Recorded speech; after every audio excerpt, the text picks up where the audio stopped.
Welcome to Talking Trail, a podcast about trail running by some Blue Mountains trail runners. This week is quite an exciting episode, or may even be two episodes. We're focusing on the UTA.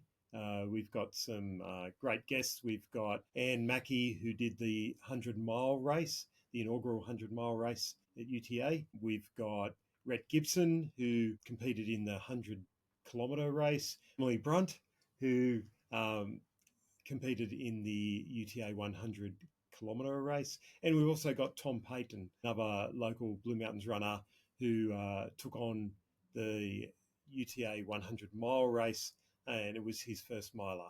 But before we get talking to those people, we've got Sarah to my left, who competed in the UTA 22, and we've got Rob, who competed in the UTA 100-kilometre race. So we'll start ladies first. Sarah, you did quite well. I did. I'm happy. Got on the podium. Tell us about your race. Yeah, look, I just wanted to do a better time than last year was the main goal. Last year I got 2:05.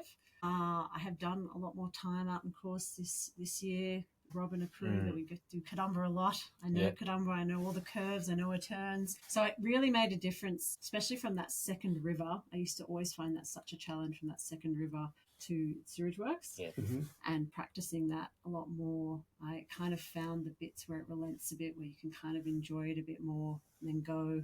So just really understanding the course, I think, made such a good difference with the training. And yeah, it was a more competitive field. It's a hot field. It was quite exciting at the start. Like they do, it's only probably been maybe the second race I've done now where they put women on one side and men on the other, and it really does change the vibe. Like I barely have run a race. It was probably only Buffalo this year was the first time I've run a race with women around me. We were in a pack, and you're like, it does change the vibe. And we were all having a nice chat before. Really lucky to have Uncle Dave King, do the ceremony in front of us. Actually, some of the Kiwis behind us were a bit weeping at it, so it was beautiful, so special. And so it was such an exciting, tense, nervous. But I was just really wanted to just have a good time and just do my best efforts. So sorry, before you move on from the start. Yeah. So you're saying it was separated men from women. Yeah. So how far along before you?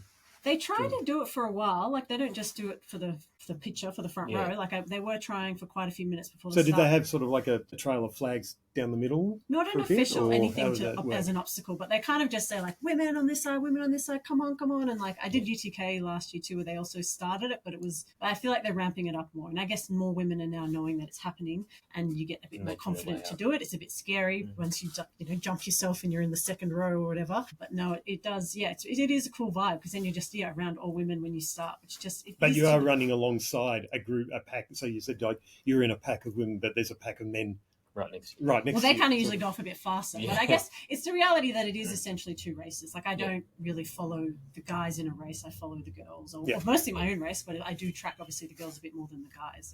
So it's just really being honest with that. And I think it is a really good achievement from UTMB to be kind of delivering that in all their races. Excellent. Yeah. So you took off, you're heading down Kadumba.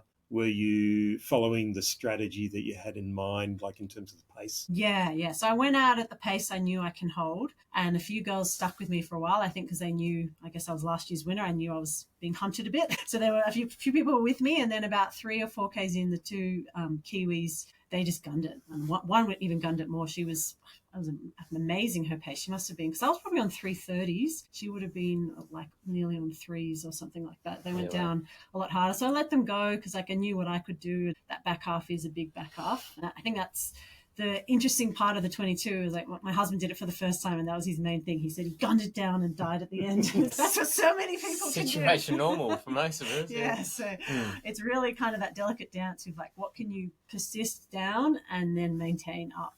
And I think I nailed that. I got for what I can do. And then the ups, I felt really strong on the hills. I enjoyed it. I actually kept hearing these amazing lyrebirds and just felt like nature was just cheering us on in the middle of nowhere at some point. So it was really lovely. And then, just finished the climb from the second river out. And by that point, Bridie, so I was probably in third place, and then Bridie Temple got me on that second river to Sewage Works, and I know she's an extremely amazing climber, and I've seen some of what the training she does. So I probably actually didn't have any confidence with. I knew if she found me on a hill, she would just go past. So I didn't actually even compete with her. I just kind of let her go. Yeah. And it was funny. At some points I'd see her ahead and she's just walking, but her walking pace is amazing. And I'm just jogging because I didn't want to walk, but like couldn't get near. So, no, it was cool to see her go, and she was having a great race. And then with like 5Ks to go, one of the Kiwis, she kind of had bombed it, I guess, a bit too much, and she was pulling back a bit. So then I was like, oh wow, cool, I'm in third, which wasn't really the vibe, but it was more that I was tracking to the times. When did you take third?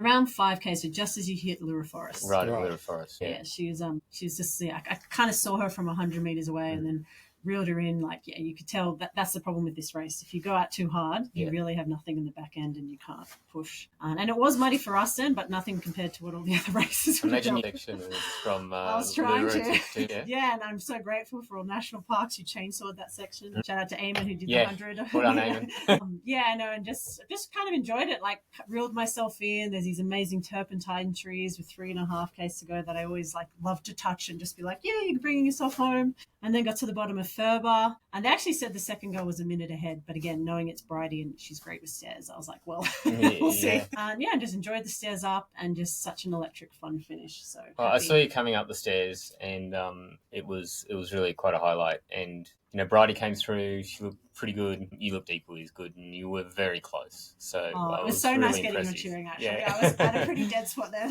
I was pretty impressed, and you just you absolutely nailed it. Go, Sarah! Woo! Doing great. Awesome. So good.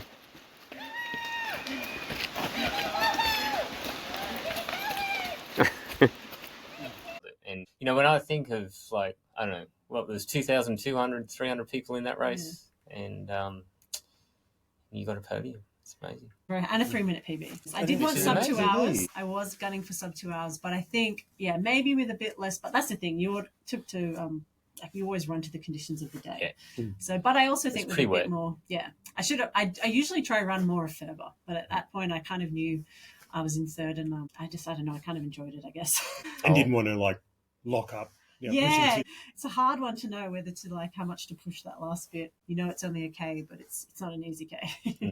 And how about you, Rob? Right, yeah, so that was on the Friday, and then the next morning, Rob went out. So this was not your first UTA 100. No, this was my fourth actually, and it was I probably can't tell people what my mantra was as I was running out, but I kept telling myself pretty much for the first 50 Ks, just calm down. And I just kept saying that to my head. And I really tried to pace myself, because so many times I've got to the aquatic centre or even past Iron Pot and not felt great and struggled, and then had to kind of recover somewhere to then try and finish off. Yeah, so I took my time, hiked hills that I used to run, and by the time actually I got to the Megalong, I was feeling really quite good. All right, so I forgot my GoPro, but I just picked it up. I'm just leaving 6 Foot Track. What is it, 4 hours 30, which is kind of where I thought, and I'm feeling pretty good. So I'm going to put this away and just try and take it easy and get myself to the aquatic centre without blowing up. And that's then there was part of the track I hadn't done before, because that's all changed, that you go out into private land and go up and down vineyards that is actually really hilly. I kind of thought it'd be more rolling hills, but they're actually really quite steep, pinchy hills. It was quite a hilly section. And then I was running with a lady called Tamara, sorry. I just remember that because we talked for a fair bit and we ran so far together, not really deliberately. And she sort of said, I'm just going to tuck with you. We seem to be running at the same pace. And so we had a nice chat, and she started to go up Nellies, and she pushed a little harder. I wasn't going quite that fast, but at the top of Nellies, I did start to get a little bit of cramping in my quad, which was really annoying me, because I was like, I feel so good apart from that. So I did have to back off a bit at that point. And that was something I had to manage. I felt like I had to manage that for maybe, 45 minutes, on threatening to really go, but not. Did you try have more sodium and stuff? I just kept taking nutrition, had electrolytes that I was drinking, and when I got to the aquatic centre, I had some salty sort of soup and stuff. But coming out of the aquatic... all the great things you guys miss out on. Yeah. Coming out of the aquatic centre, I recovered. I knew in previous years that when I got back into Lura Forest, I always felt good. And the fact that I was coming out of the aquatic centre feeling quite good, relatively, apart from that kind of cramping thing, I was still running quite well. I felt like, this is good. And then the whole cramp thing just disappeared. That was really nice because then I could really run the race again. And I felt like that whole section from Katoomba right through to Queen Vic Hospital, I did really well. I felt good. I felt like I was running well.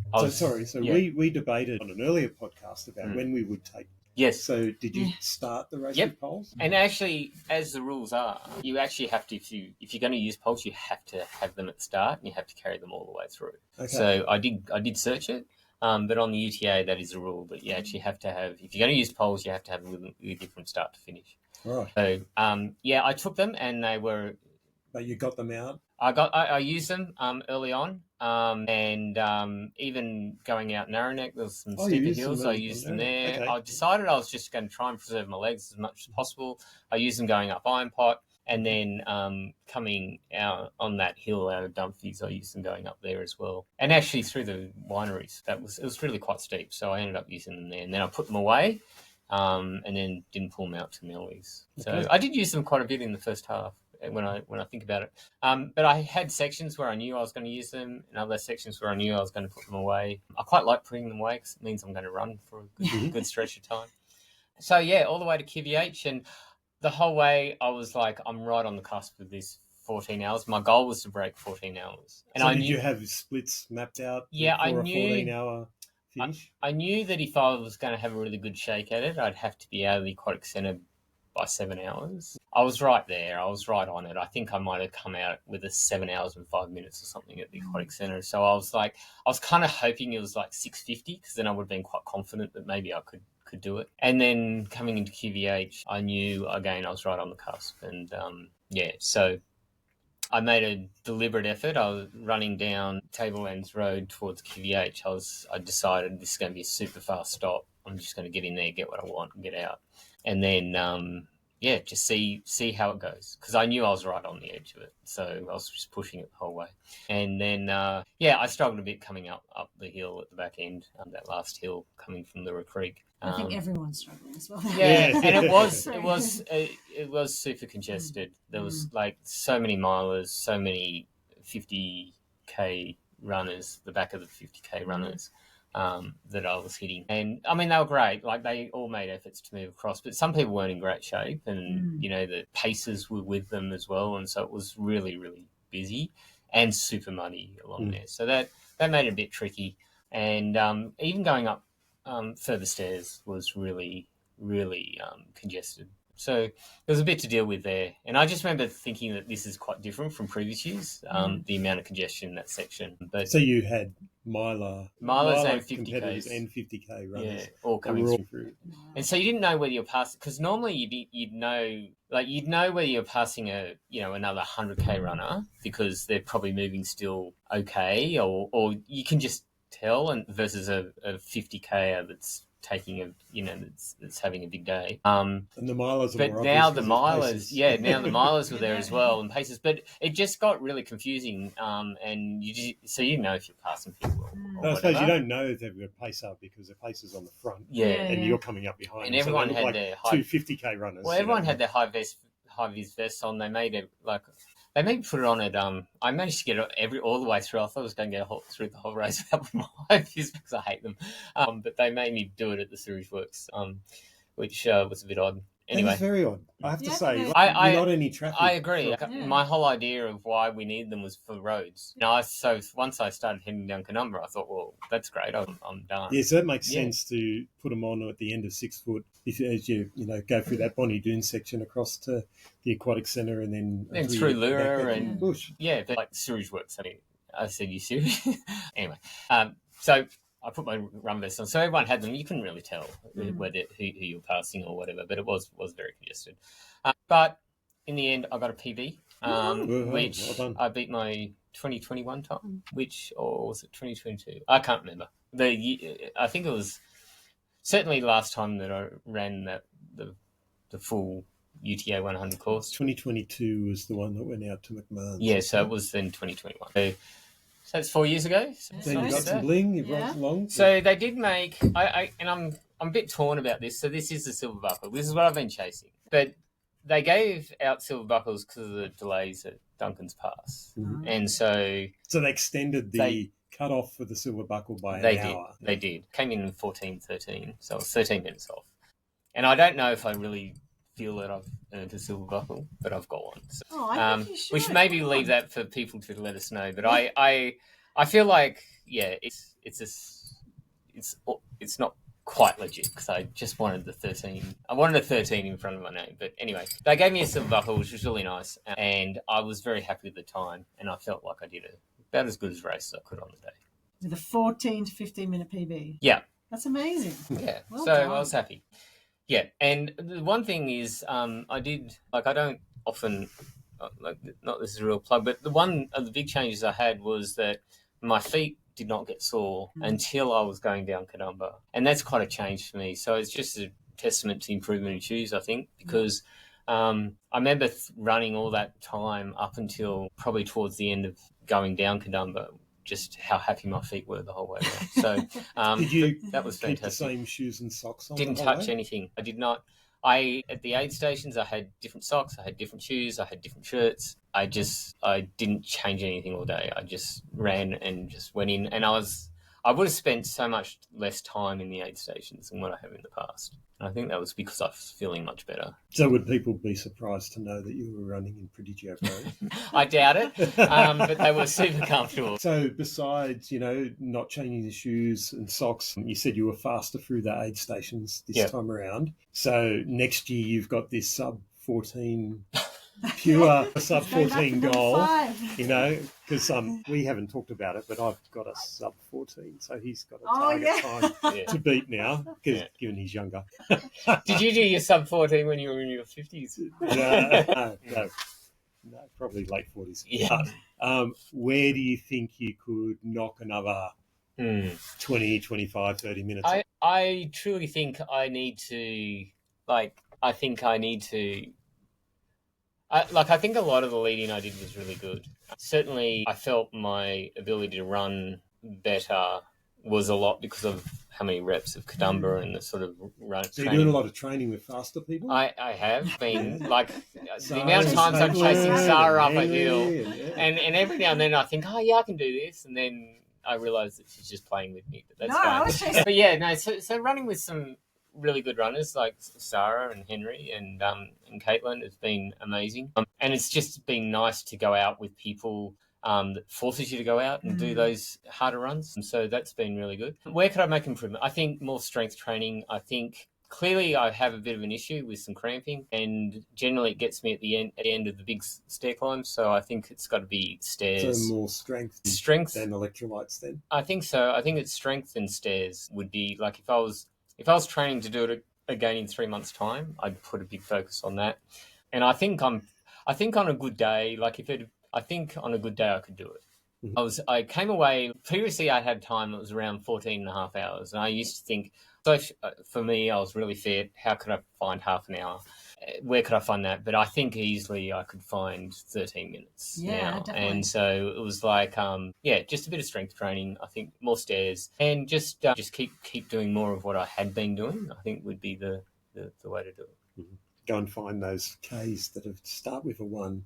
Could I make that a 09? Yeah. I think the other thing is I have been practicing a lot, obviously running hills and stuff, but the reality is when I've got 90 Ks in my legs, I can't run Kadumba or those sort of hills or can't run out of that valley. And what was happening was I was surrounded by a lot of what seemed to be really tall guys, and they were all hiking. They could hike so much faster than I could.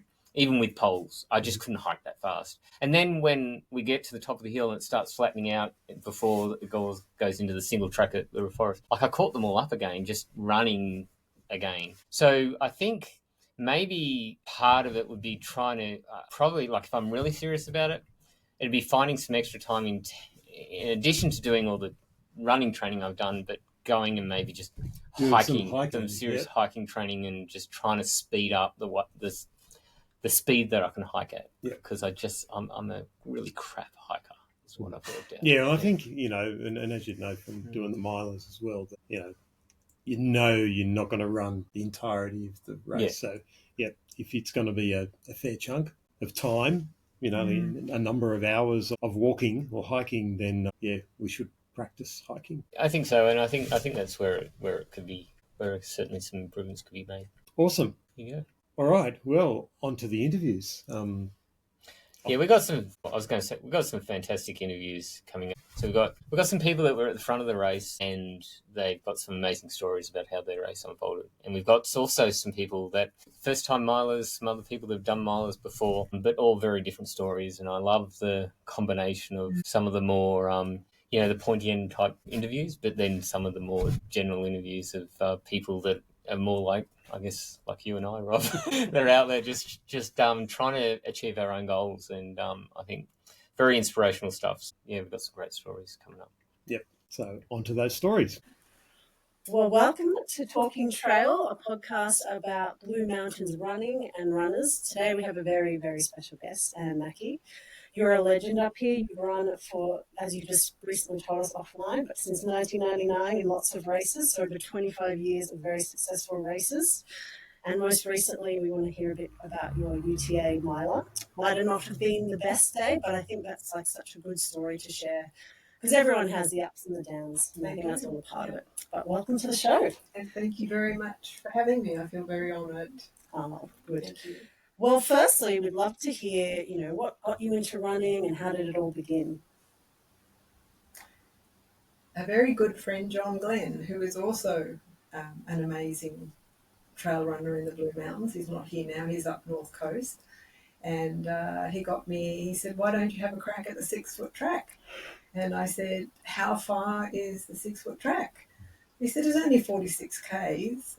I won't repeat what I said, but the seed was sown. And I thought, maybe, why not? Let's give it a crack. Had you done many long runs before then? No, okay. No, half marathon times 4 or 5 was about the extent of it. And the city to surf, that's where I sort of started. Right. And in terms of UTA or the North Face 100, how many different races have you done with that?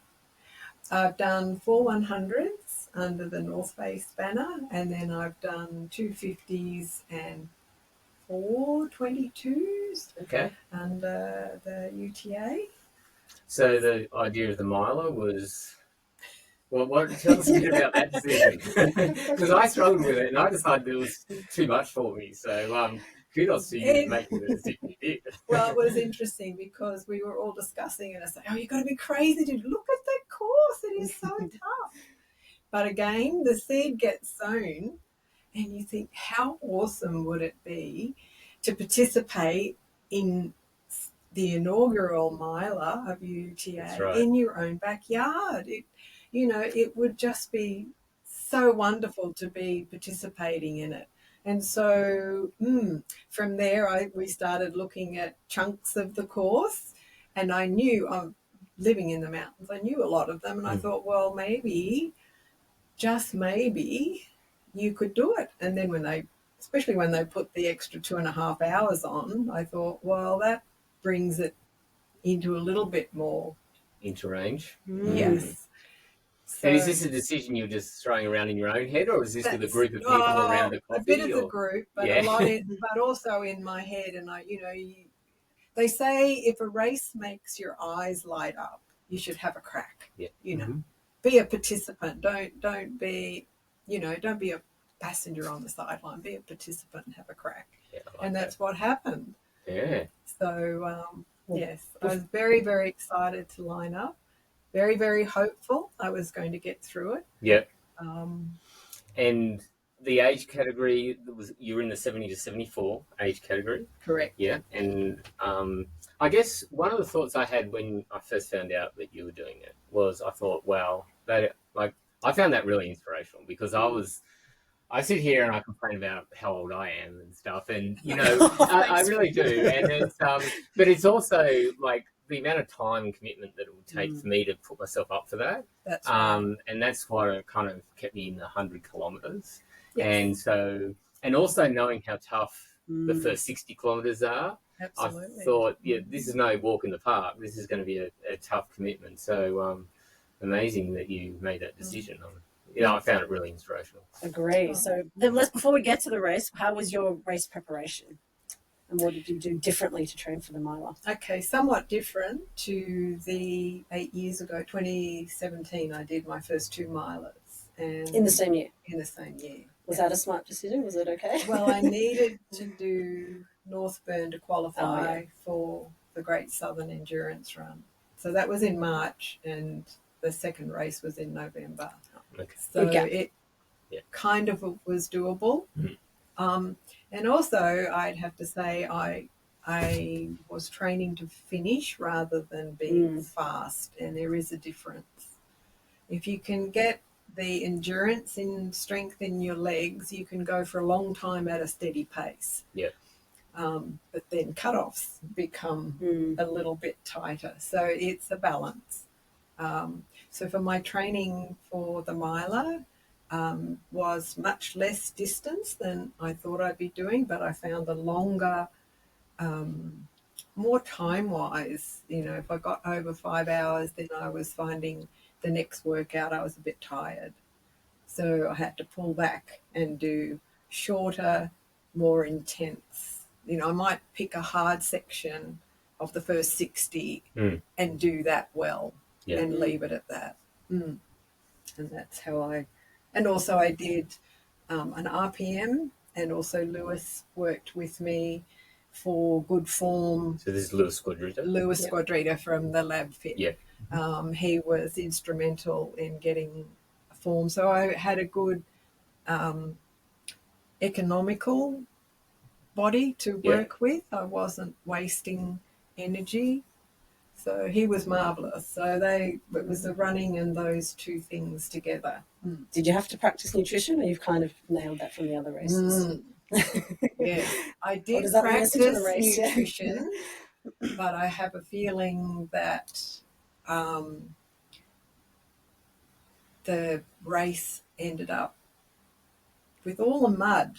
Yeah. That added another layer to that I hadn't actually factored in, and I became a little fatigued. And when you become fatigued, I was not good at finishing my nutrition in the checkpoints, which I think may have led to did not finish. Yeah, it's tough because it can become a bit of a downward spiral, right? Because you get fatigued, you don't necessarily feel like eating, and then it can sort of because then your stomach doesn't want to eat what you're putting in. You don't want to. You're not getting the signals to hydrate either. Whereas on the training runs, I thought I was nailing it with the nutrition and the hydration, and I felt confident. But as the event wore on, I could tell I was not consuming enough calories.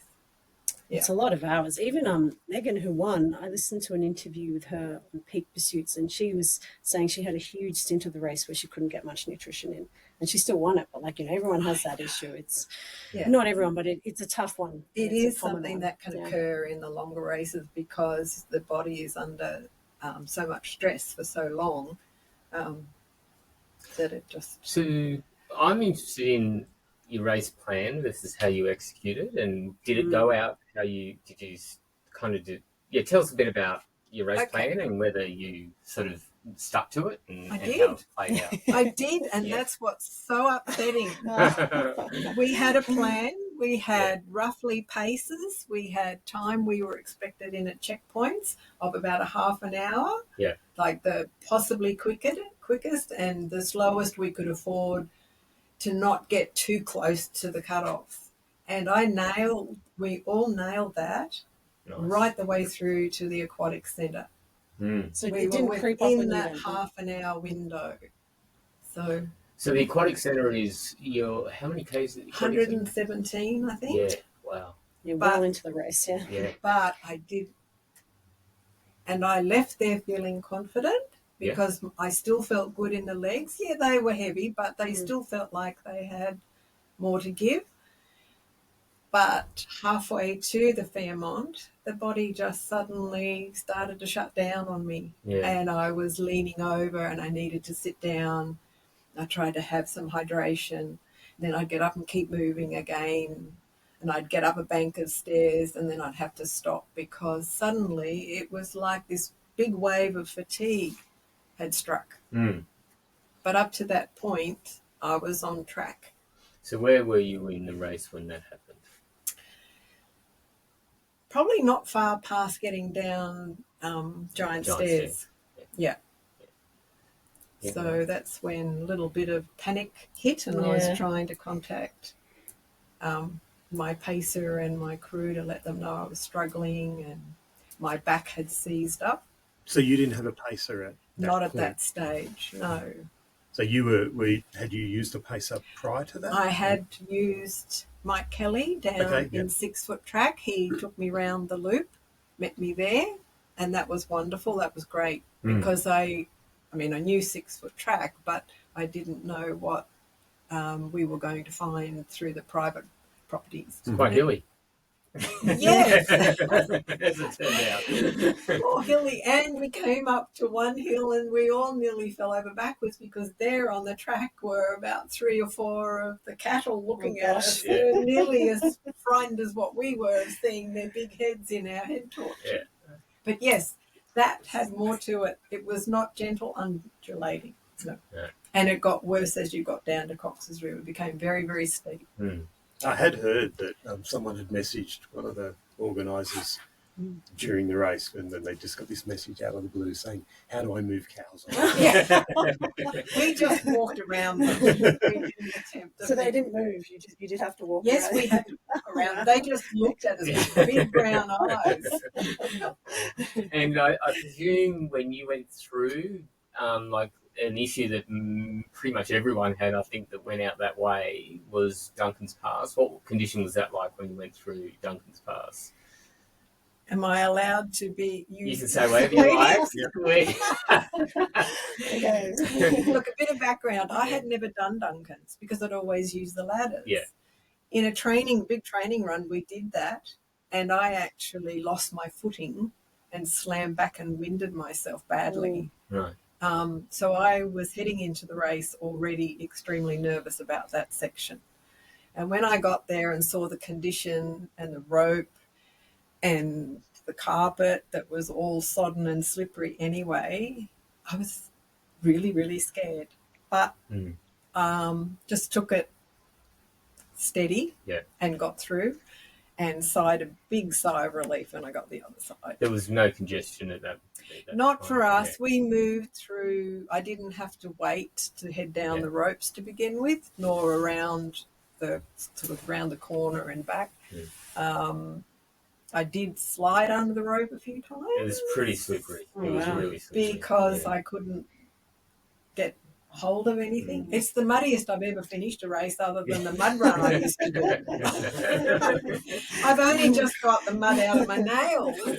But yes, that was a very, very scary section of the race. And I was glad to see the back of it.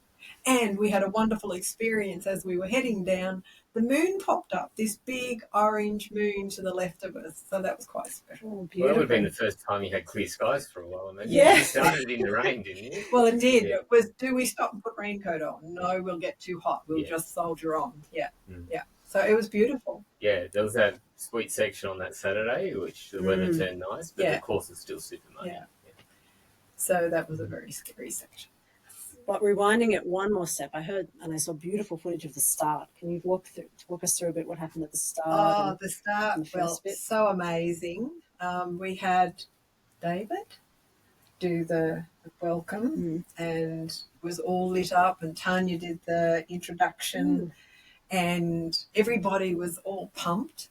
So we took off down the road there were actually a number of spectators there, so there was clapping and cheering, which made us all feel very special. And we headed down the road. There was a bottleneck going down into the Grand Canyon, but it didn't take too long for everybody to filter along, so it wasn't horrendous. But I do think it was so sad for the visitors not to see that beautiful area in daylight or dawn. Yeah, even, true. because it's magical down there, but it is what it is. Yeah. But yes, it was a a very exciting moment, the start, and heading off on the inaugural miler. I wonder if having a bit of a bottleneck at that point so early is not a bad thing. It sort of reminds me of a 6-foot track where everyone goes hell for leather because they've got race bib fever, and then you go through this bottleneck, and it's just sort of reminders like, we've got a long day today. Yeah. Just take it easy, just chill out. Exactly, and that had been discussed in the group of us that were doing that. It could be a good thing that we have the brakes put on, because it's a slippery, wet area too. So it was good to take it a little steadier. Yes. And you've mentioned a few times now, talking about we got to our splits and we. So, like, obviously, you're training with friends that are doing the same race. That's right. But did you actually run with some friends? Training buddies? Paul and Nikki and Maya, we tried to stay together as much as possible to support one another and just have company. So, yes. Nikki and Maya went on to complete it. Paul was not feeling the best and withdrew down at 6 foot. Yeah. And how did you feel? Like, because I always think going through the gross part of the race and you end up at Medlow Bath, I guess. Yes. How are you feeling at that stage? Because that's a pretty tough section that you've just been through. It is, but you know what? We knew it intimately because we had done it so many times. We knew where the tough bits were, and so we just pulled back and let it be tough. And then we'd pick up a little bit of a run, jog, walk, shuffle along the runnable bits. And it was really beautiful with the misting rain and the mist swirling around and out at Fortress Lookout. So we were in good spirits and we were right on time into Medlow Gap. They put a bridge down across the second river of Bruce's Walk, which was great. That was troubling me a little bit because you have slippery, wet rocks to negotiate, or when we did it in training. So that was brilliant. They had a couple of ropes that really helped. And because we knew it, we just went with it. We were not troubled at all. That's not saying it's not a hard section. It is incredibly tough. Yeah. But if you respected it and just meted out your energy, it was doable. Yeah. Amazing. You speak pretty positively about the race. So does that mean, besides the DNF, does that mean you might be coming back another year to give it a crack, or too early to? I've never say never. I've learned never to say never. So you did 130 kilometres of some pretty tough terrain. Yeah. And it was really, I mean, if you think about it from like, okay, so your back, you started having some spasms and stuff in your back, but like, that's pretty impressive, then. I know how I felt after 100 Ks, and I was like, that was it. I was going no further. So well done, and I think that's very impressive. How did you feel when you pulled out, and in reflection, where are you feeling about it now? It was heartbreaking to pull out. Yeah. Because had I not had the back and the other issues, I should have finished. Yeah. Because I was a bit behind by then, but I still felt I had it in it because I knew what was coming. You still had the I knew how to deal with it. So very sad. Yeah. But then on reflection, I thought, well, I gave it my best shot. And, it's good till it's not in an ultra. And that's something you can't always plan for. Well, I've got to say, I was watching you before my race. I was watching you and your progress, and I was pulling for you the whole way. So me too. I had you on follow on the website and the app, and we were tracking your progress. And actually, that is the wonderful thing about this trail running community, particularly in the Blue Mountains. I had so many people that were giving me the good vibes and the strength to have a crack and supporting me. And out on the trail, a number of my friends turned up at random locations just to ring the cowbell and cheer me on. So it was very special, and I still feel very lucky to have lined up and given it a crack. Yeah. Well, congratulations and well done, and thanks for coming on and sharing your story Thank you with us. very much for Thank you having so me. much. Thank you. Before we let you go, Yeah. what's your next race you got coming up? I was looking at the Jervis Bay 53. Okay. Yeah. Maybe. Everyone's talking about that race. Oh. Maybe. Does everyone know about it? This one? No. Oh, we won't tell anyone. Don't worry. You said it publicly. Yeah. No, but it will depend on the recovery. At the moment, I'm still only walking. Yeah. So, let's be realistic. So, but I'm not done yet. No, I'm not done yet. Awesome. Well, you're great. a huge inspiration Thank to the you. Blue Mountains community. Thank you. Thank you. I think all. Oh, and Well, yeah, really, and all beyond of true. Yeah, absolutely. All right, we have Rhett Gibson here today, who is recently one of the podium place getters in the UTA 100 2025 major. Congrats, Rhett. Woohoo! Thanks for joining the podcast of Talking Trail. Thank you, Sarah, Rob, and Rob. It's good to be here. How's the body feeling? It's maybe a good first question. Yeah. How are you feeling now? Yeah, really, really good. I've got one toenail drama that's sort of on infection watch, but self-inflicted, so no complaints. And it's just an opportunity to put the feet up at the moment and just enjoy a bit of time off running. So, all things considered, body's feeling pretty good. Great. Yeah. Well, look, you're no stranger to the podium. You have won UTA 50, was it 2019? Yeah. A great year for you, and you seconded in 6 foot that year. You've done quite a few 6 foots. Yeah. You're at CCC last year, which you nailed. But maybe walk us through some of the prep you did for the UTA 100 this year and how you went with all the race prep before. Yeah, definitely. So I did CCC in last August. I think it was the last weekend in August, if memory serves. Yeah. And my body was pretty tweaked at the end of that. And it was a hard day at the office. So when I came back, I spent a bit of time off my feet because I had plantar fasciitis in both feet. Everything was a bit sore, and I'm getting to the age now where recovery hurts a bit more and getting the recovery right. So I didn't run a lot between October and December, and I just took the time to do other stuff. I went surfing, I took it easy, and then the niggles wouldn't go away, so I actually spent 3 weeks just off my feet completely. And I did a 2K run on the 23rd of December, and that was the start. And then the next day I did 4K and then 6K, and so I only added 10 minutes a day. But by the end of January... Baby. Yeah, that's what it was like, yeah. So by the end of January, I was training pretty well for 6 foot, and I was pain-free for the first time in about a year, which was really awesome. And put together a pretty good program for 6 foot, and then I was kind of ready to rock. And unfortunately, for all the reasons everyone knows, that the race was deferred sort of mid-carb load. And it was a exactly Thursday right. night, wasn't it? Yeah, it was.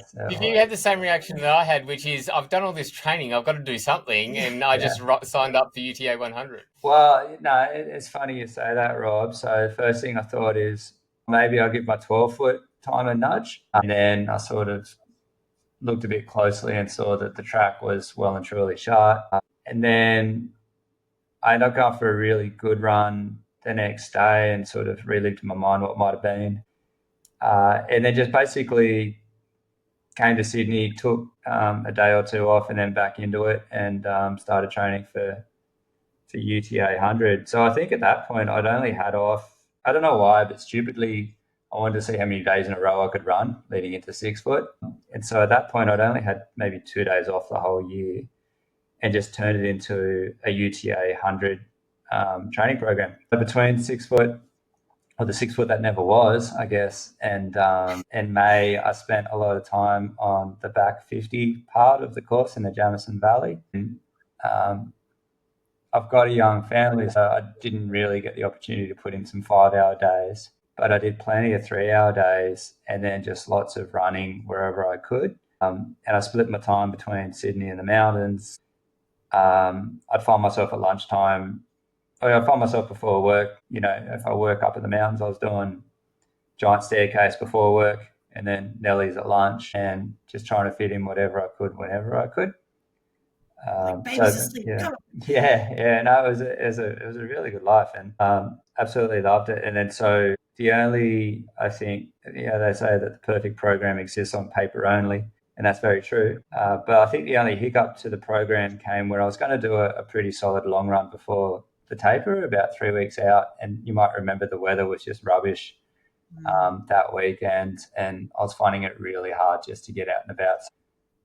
Rather than burn myself out, I actually just pushed the last long run to 2 weeks before the race. And then had a really good taper. And I kind of knew about a week out that I should certainly be able to run a decent time. And I knew the course quite well. So it was a really good lead up for this particular race in terms of time on the course, working out a race strategy, but not leaving my race out there in training by going too hard on the days where I shouldn't have. And if I would change anything in advance, next time I'd try and do a little bit more vert. I was nice and consistent this time around, but didn't have any huge days in the mountains.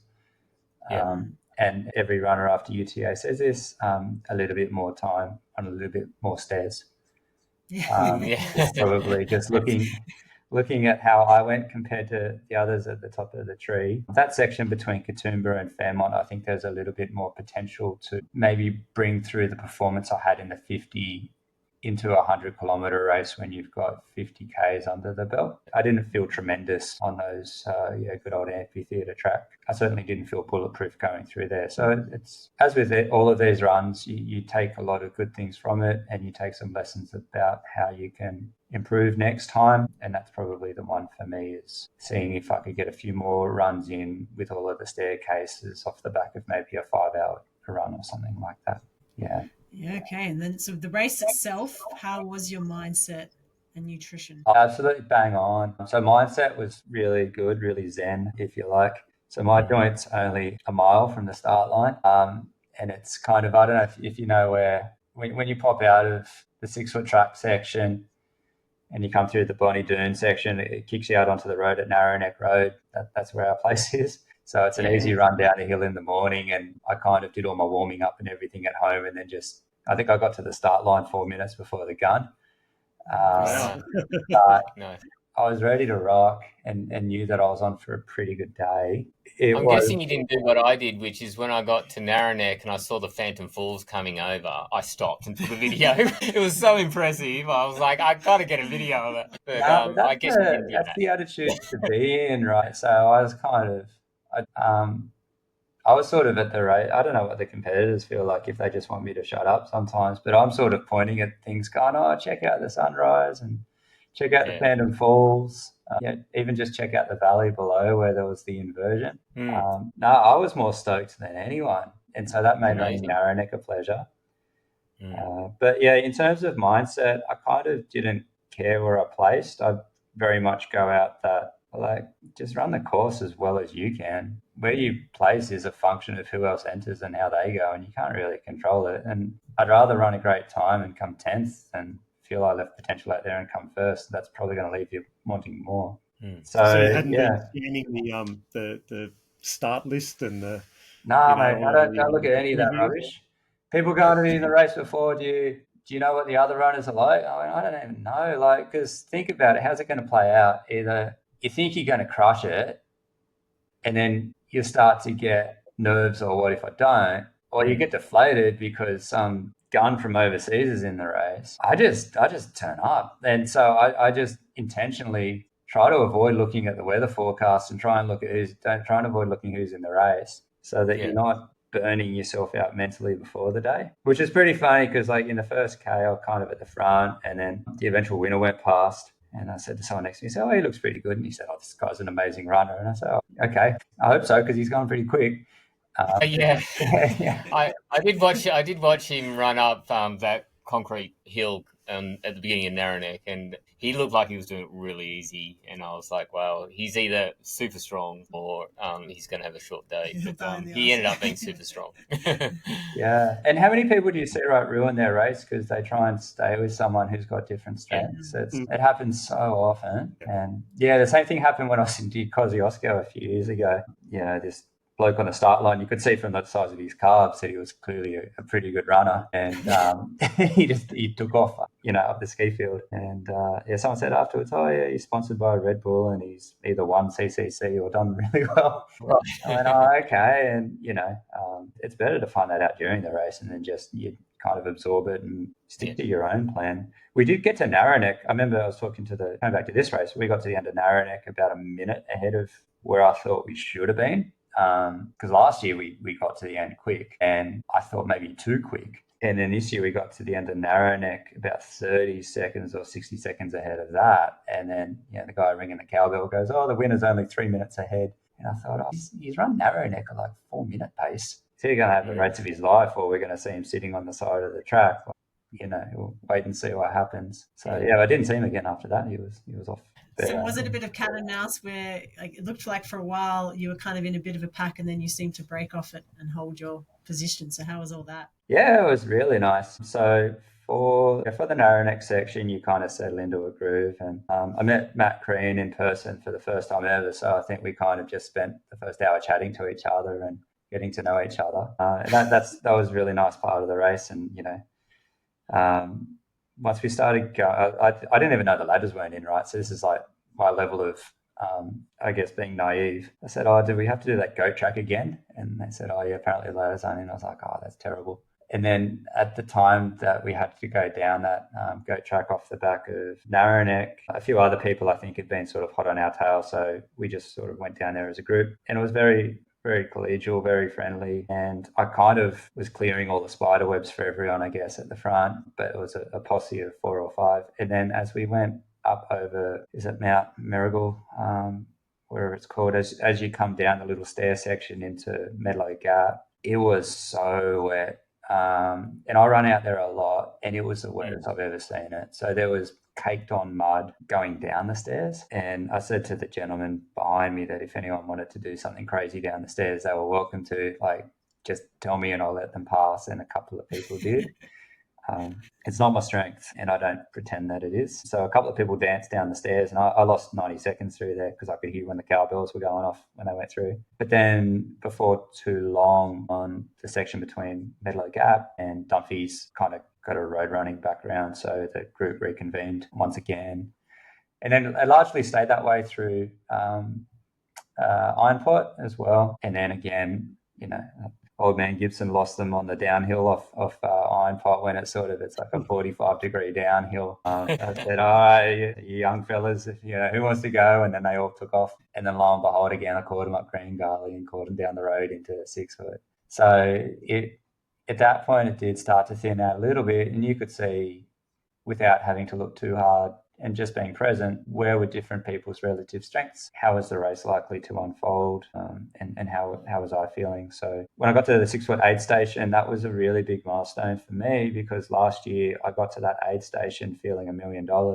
And then I did a mandatory gear check. And then when I took off, my heart went a bit funny and my blood pressure went a bit funny. And I went from thinking, "Oh, I'm going to win this race," to 10 minutes later having to text my wife saying I've got DNF because I'm not feeling well. I'd never DNF in my life. Like my theory had been death before DNF, but I had to hike it out of the valley and then spent the next 6 months at doctors and hospitals and cardiologists and stuff just to check I hadn't had a heart attack. So it was so important for me to actually get through that section, to run well and to feel brand new at Aquatic Centre. And I largely did that. And I was sitting just behind Mike as you go up 6 foot, past the farms and at the bottom of Nelly's Glen. And he was about a minute in front of me.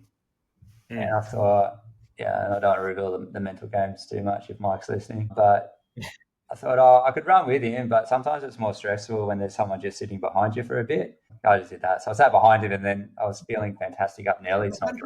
Yeah, I was a bastard. But he won in the end. But as I was going up Nelly's, I felt terrific as well. So I'm always a big believer that if you can run to the bottom of the stairs, that's a pretty good sign. And then I felt that fairly effortlessly, and I was even jogging a couple of the stairs. I thought I might get Mike before the Aquatic Centre here. History's shown that he felt just as good going up those stairs. And so the 2-minute gap that he had on me sustained through to that section. But it was just, it was a real pleasing moment of the race, I would say, when I got to see my family, got to see my friends at that aid station. I'd gotten the monkey off my back from the year before. I think I did a push-up just to wind up the crowd as well. and then off I went. So that was at that point, I think the field had largely settled. Coming back to your earlier question about, how did it go early? You could sort of sense at that point where the different games were to be played over the back part of the course. Yeah, right. And so at that point, you were in third position? Yeah, I was. And I was 2 minutes behind Mike and goodness knows how long behind the winner. And my race strategy from there, Rob, was to take it extremely conservative until the nature track at Wentworth Falls. So for me, that's where the running starts, right? Like, if you feel good there, you can make so much time up in the back First, part of once the you've race. come up the stairs that lead in at that nature track area, like you've come through Fairmont, Yeah, you've gone down, you've gone back up, and then you start running. Is that yeah, that's right. Once you get to the top, Yeah. Edinburgh Rock or wherever it is, like, and when I went well in the 50 kilometre, that's what I did. So Yeah. I remember I got to, I'm sorry to sort of switch in and out between races here, but when I did well in the 50, I was 7 minutes off the lead at QVH and I won by 10 minutes. So I have seen so many people ruin so many good races by getting that last 20 wrong. Yeah. And I put all my eggs in my basket this year and I went, I'm just going to cruise until that section.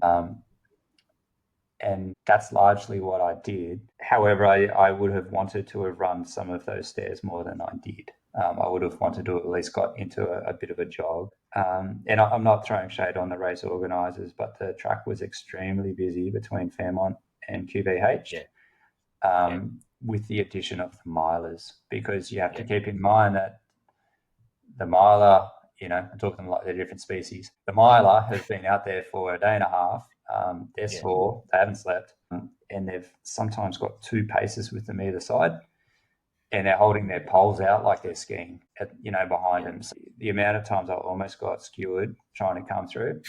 So that section in particular, you've got milers hiking up a narrow staircase after the Fairmont. You've got the 50-kilometre back of the Packers as well, and you're trying to not get into that staccato jog, start, walk, stop, and it was really hard to get into a rhythm. And I do notice that my splits versus Mike and versus the winner through there were suboptimal. I lost about, I think, 3 minutes on Mike.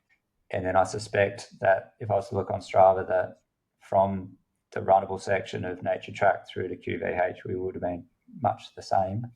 But that was the race strategy anyway, was to feel brand new at 80 or 78. So you can really attack that last section rather than be intimidated by it, because we've all done it. Even in training, right?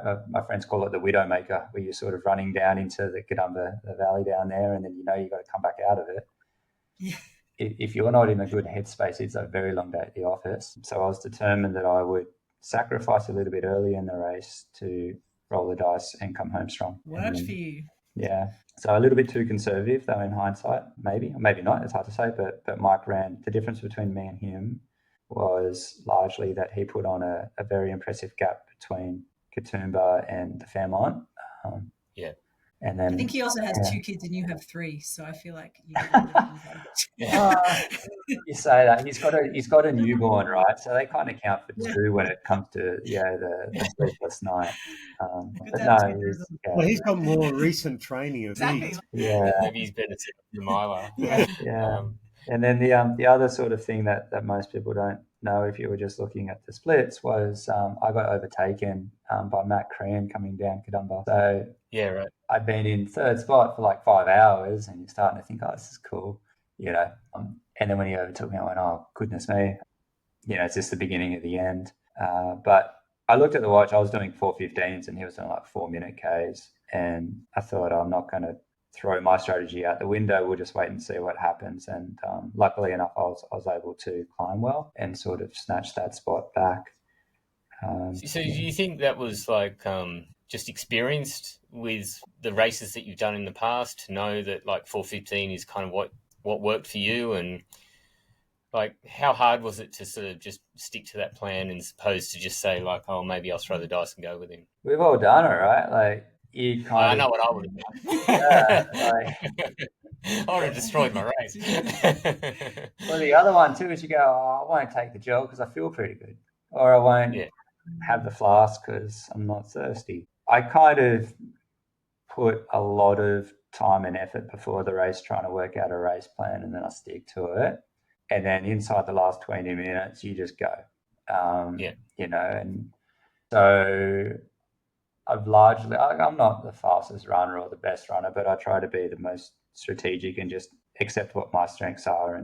And what I will miss out from that versus someone like I talked to Brendan Davies about this, is he's a bit more balls to the wall. He said he's probably left some great races out there, but he's also had some great results. And I kind of will miss out on the exceptional outlier race because I will stick to my plan, but I generally will get more consistent results, although I find that I'm coming second more often than I would like to. But yeah, so no, I come back to this particular section, Rob, I've run it so many times. I knew that 4:15 going down there was pretty good. And if you can do the climbs with a 6 at the front, that's real good. And it's easy to, whether you're running 6 foot or you're running this race, go easy on the downhills. Go hard on the downhills. It's easy to blow up your quads. And that 15 seconds a kilometre you made, no one cares when you drop 2 minutes a kilometre on the climb, right? So it's a bit different at the end of 6 foot where you descend on the downhill. I've got one of the quicker times down there, but it's about, I guess, respecting the course as well, because I always feel that with these mountains too, they won't respect you if you don't respect them. I intentionally held a lot for that last climb because I've had so many training runs where you don't want to be out there and you feel horrible and you run out of carb and so on and so forth. Yeah. And then so luckily you don't quite know until that first pinch once you cross Jamison Creek. It's like, oh, my legs are working, I'm running. And then you sort of look at the watch and you're like, oh, I'm running pretty quick. So again, then you get that mental uplift from knowing that you're going to be okay. But again, at that point, I can't understate just how busy the track was, because it's wet. It's, half the track's kind of out of action because it's all being chopped up. You got the milers, you got the 50s, and they're kind of, at that point, all stoked that they're going to finish the race, so they're 5 abreast. And the mental energy that you're burning, just saying, excuse me, could I come through on the left or the right or the middle? It is quite taxing. And it was definitely a big change this year than previous years. Yeah. And you don't really know until you do it, right? So I get that. Yeah. I think I would look at whether to do the 50K runners the day before, maybe, if you're going to have a miler race, or whether you have some different cutoffs or something. But that last section, which from Lewis Sewage Works, was very dangerous, coming because the poles chopped up the entire course, right? And that was the other thing, is even when you had fairly fresh legs, it was hard to run fast because you were slipping everywhere, and particularly that section before the Lura Forest. If you didn't have your foot placement right, you'd kind of slip and go back down the hill. So that's a lesson to be learned, and they'll make the race better as they get all the feedback. Yeah. So the question I've got is, like, did you expect a podium? And were you had you Yeah. I don't know. I'm never at that part of the race, so I don't know what expectations you would have. I'm curious. Did you kind of think there's a good chance I can podium, or were you really thrilled that you did? I mean, I really wanted to run a race with a 9 in front of it. That was kind of the number one goal, and I ran 10 hours too, right? So that can go one or two ways. And I'm at the bottom of Furber, and the watch says 9:48. And I've done Furber 1,000 times. I was like, I can jog this in 12 when I'm fresh, maybe at the end of 99 Ks, because you're starting to cramp a little bit. Yeah. Like, I can try for 9:59, but I might find myself sitting on the side of the track and run 10:15 if that goes bad. I went, what, I'm coming third in a super hot field. And so you've got people who in that field who win a lot of races, and if they don't win, they often come in second or third. He didn't care where I placed. I really wanted that 9 just because it's done and dusted. But with the condition of the track and the congestion and the fact that I executed as well as I possibly could have, I was just stoked that I came bloody close to it. The watch ticked over right with 500 meters to go. I was like, at that point, the camera's on me, and I was like, oh, well, I must be placing, and sort of you poke your head over the side of the railing just to check there's no one running up behind you. So I was super stoked with third, but I was stoked with third because whether it's someone who's breaking any milestone for the first time, it's that sense that you ran the race of which you were capable of on the day that the conditions presented. And that was more the sense of stoke that I had when I crossed the line. I had a strategy, I executed well, nutrition was perfect. I had a gel almost to the second of what the plan was. And I finished strong, right? And if my legs didn't have an 11-minute Ferber up them, well, that meant that I probably fired all my bullets at the right time. If I'd run a 5-minute Ferber and you maybe get to the finish line and go, oh, how much did I leave out there? So it kind of on balance had the really nice feel to it. I had set some sections that I wanted to go hard and some that I wanted to go easy, and I stuck to that. And as I say, doesn't mean that I haven't identified a few areas where I think there would be improvement with the right investment. But the place is the place. It's not the Olympics, right? Like I learned from the CCC that there are good runners in Australia, even better runners overseas. So you're not that hot just because you finish in the top 3 here. You're not a better person or a better dad or a better husband. I said to Mike at the end of the race, because he also unfortunately DNF'd last year, and it was nice to have a chat. And I said to him, I said, look, if it wasn't me, I'm glad it was you, because he's such a nice guy and he puts in the time and the effort. He's got a young family. He's got to juggle work and this. There's no ego when you chat to the guy. He's more keen for how you went. So I didn't really mind that I dropped a spot to him, and I don't mind that I lost to a bloke who I was talking to him the next day. I said, what are you up to? And he said, oh, going to Sydney the Savo. And I said, that's cool. And he said, then I'll fly to America for my next race. And talking about people who are paid to run, right? So I think I heard later on that he was like a 2:20 marathoner as well. So, like, you can certainly move. Yeah, and Matt Crean finished behind me. He's a 10 times better runner than I am, and I got him on this day. He'll get me on others. The place is a place, but I think it was more around an enjoyable day out in that sense. With any endurance sport, you're signing up to do something really hard. You got to be smart about how you do it, but if you do it well at the end, then there's that sense of pride and accomplishment that you suffered it as best as you could. And my family and friends were there too, right? So that was the other thing is, I loved it. So I wasn't really surprised or not surprised I came third. It was what it was, as zen as that sounds. And the time was neat. It was a silver medal time for me. It wasn't gold medal, but it was a time that if I don't run it ever again, I'm okay with that. So you got your automatic qualifier to CCC. You're heading back? I don't know. Gotta talk to the wife.